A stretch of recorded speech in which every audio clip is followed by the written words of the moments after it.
I could literally watch a movie that was just her reading the phone book. You're not sorry. You know I know that because you're not smart enough to be sorry. Have you ever seen an animal make a mistake? I love you! Why would you say that? What is wrong with you? I just wanted to be like she never existed. No, you don't. I can tell you that right now.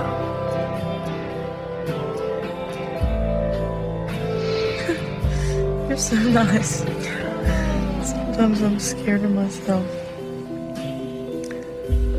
But I'm not scared with you.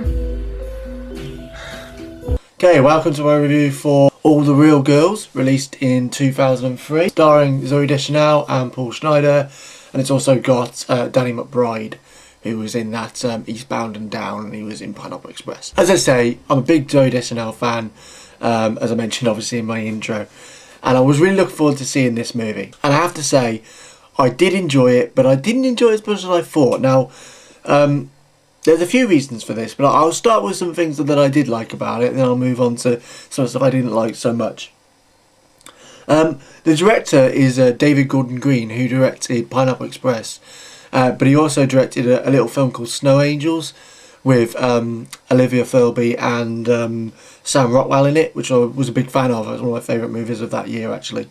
That was 2007, which was a great year for movies anyway. And it was kind of...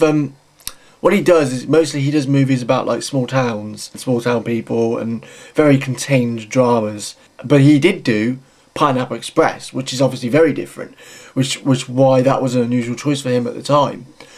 Saying that, Pineapple Express was the first movie I've seen of his. I've now seen 3 of them, and this is definitely more of the vein of what he's used to, because Pineapple Express was a branch out for him.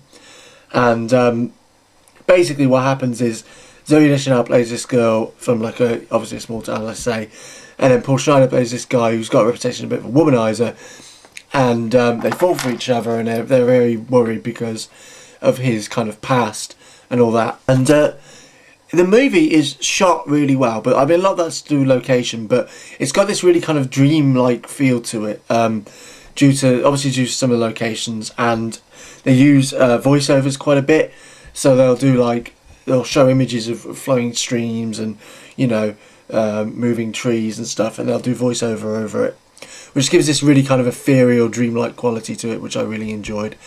Some of the characters, I really liked pretty much all the characters there and their qualities. Danny McBride was really good in a small role. What else? Oh, there's also quite a good little narrative point where I'll try not to say too much, but there's a confession in one part of the movie, one of the characters, and but beside by Zoe's character, and it kind of really twists what you'd think. It kind of swaps gender roles, and I think it was quite brave. There's obviously an easier way of doing it given the way they set these characters up. There's an easier way of doing this, but they did the other way, and I think that was really interesting from a narrative point. But it also brings me on to my first bad point, is that they did this, and then Zoe Deschanel's character just completely changed. She started off as this sweet kind of innocent girl, and then suddenly when this confession came out, her character just became...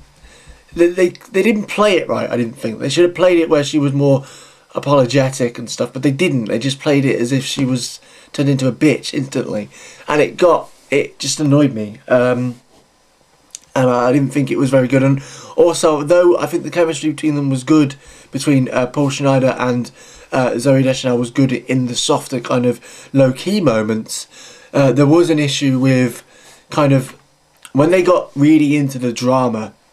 I actually thought a lot of the dialogue and some of the acting was pretty bad, actually. I thought it was kind of forced. There was a bit where they're very angry at each other they're in this field, and they're really getting angry at each other, and it just seemed from the dialogue point of view and the writing, they were just saying the same things over again, and it felt lazy. And from the acting, it just felt forced and over the top. And I think that really hurt the film for me, I thought. And I thought the chiefest and its best point was when they were being subtle and low-key. And then when they went into the high drama, it kind of fell apart for me a little bit, which is a shame. Because also I don't think it really helped the characters. I think the characters would have been more sympathetic if they were nicer. You kind of understood why he might get angry, given the way that he was set up. But at the same time, I just felt maybe they they somehow didn't seem to deal with the higher emotion parts of the film, which I hate to say because I'm a big fan of her and him. Actually, he was great in Assassination of Jesse James, and he was pretty good in Lars and the Real Girl as well. He wasn't Lars, but he was I think Lars' brother or his friend or something. Yeah, as I say, there are some really good moments in this film, and as I say, I really like that narrative twist from a character point of view. I like the characters and I love the way it was filmed, but I think some of the acting and the emotional parts was over the top. Also, I don't think it ended that well, and I wanted to see a bit more clear-cut resolution. There wasn't really much, and possibly nothing much happened, I think, which was a bit of a shame. But overall, you know, it's still enjoyable. It's still a good, nice, easy watch, but just with the reservations that I said. So take care, take it easy.